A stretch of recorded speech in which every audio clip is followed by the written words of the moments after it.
This is the Sabbath School lesson for the third quarter, 2021.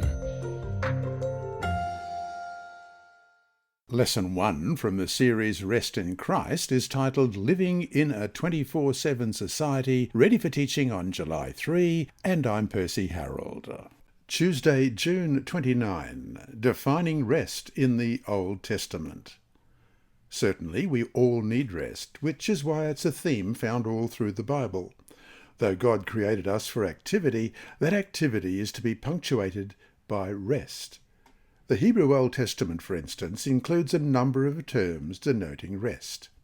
The description of God's resting on the newly created seventh day in Genesis 2 and 3 uses the verb Shabbat, to cease work, to rest, to take a holiday, which is the verb form of the noun Sabbath. We read the text, Genesis 2, verses 2 and 3, and on the seventh day God ended his work which he had done, and he rested on the seventh day from all his work which he had done.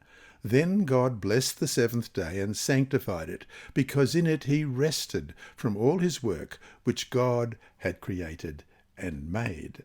The same verb is used in Exodus 5:5 in a causative form and translated as making someone rest from their work. Exodus 5:5, and Pharaoh said, "Look, the people of the land are many now, and you make them rest from their labour."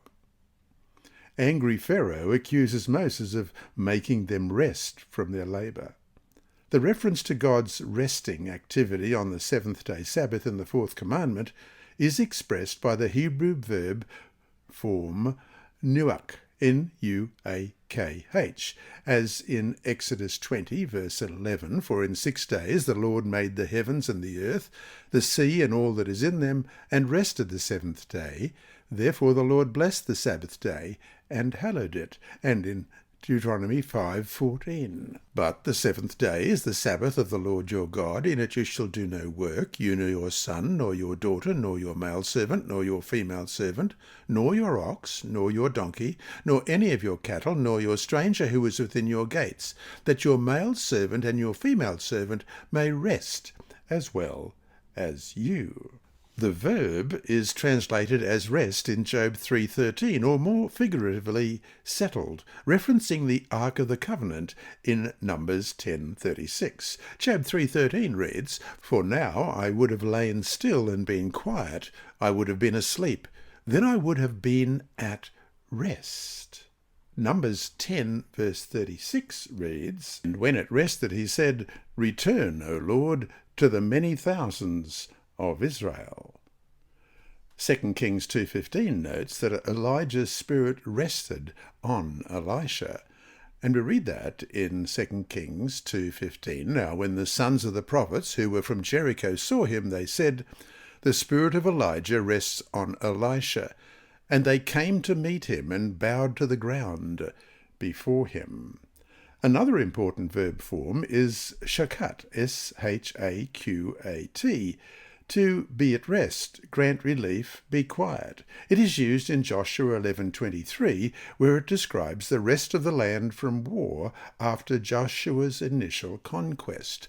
So Joshua took the whole land, according to all that the Lord had said to Moses, and Joshua gave it as an inheritance to Israel, according to their divisions by their tribes. Then the land rested from war. The term often appears to indicate peace in the books of Joshua and Judges. The term raga, R-A-G-A, also is used to indicate rest. In the warnings against disobedience in Deuteronomy, God tells Israel that they won't find rest in exile in Deuteronomy 28:65. "And among those nations you shall find no rest, nor shall the sole of your foot have a resting place. But there the Lord will give you a trembling heart, failing eyes, and anguish of soul." The same verb also appears in a causative form in Jeremiah 50 verse 34, describing the inability to rest. And that reads, "Their Redeemer is strong, the Lord of hosts is his name. He will thoroughly plead their case, that he may give rest to the land, and disquiet the inhabitants of Babylon." Question. Read Deuteronomy 31:16 and 2 Samuel 7:12. What kind of rest is being talked about here? Deuteronomy 31:16. And the Lord said to Moses, Behold, you will rest with your fathers, and this people will rise and play the harlot with the gods of the foreigners of the land, where they go to be among them. And they will forsake me and break my commandment, which I have made with them. And 2 Samuel 7 and verse 12. When your days are fulfilled and you rest with your fathers, I will set up your seed after you, who will come from your body, and I will establish this kingdom. Both verses use an idiomatic expression from the verb �𝐿𝐵, 𝐿𝐻𝐴KAB, which literally means to lie down, sleep. In God's covenant with David, God promises the future king of Israel that when your days are fulfilled and you rest with your fathers, I will set up your seed after you, in 2 Samuel 7, verse 12. The long and here incomplete list of different Hebrew verbs denoting rest helps us to understand that the theological concept of rest is not connected to one or two particular words. We rest individually and collectively. Rest affects us physically, socially, and emotionally, and is not limited to the Sabbath alone. And so to finish the day, death is certainly an enemy, and will one day be abolished. And however much we mourn and miss our dead, why is it comforting to know that, at least for now, they are at rest? This lesson was read by Dr. Percy Harrold for Christian Services for the Blind. It's supported by the Sabbath School Department and Hope Channel Australia, and is rebroadcast by Christian Record Services and through podcasts at It Is Written in the United States, Hope Channel Germany, and through Apple iTunes and SoundCloud. Remember, God is always faithful.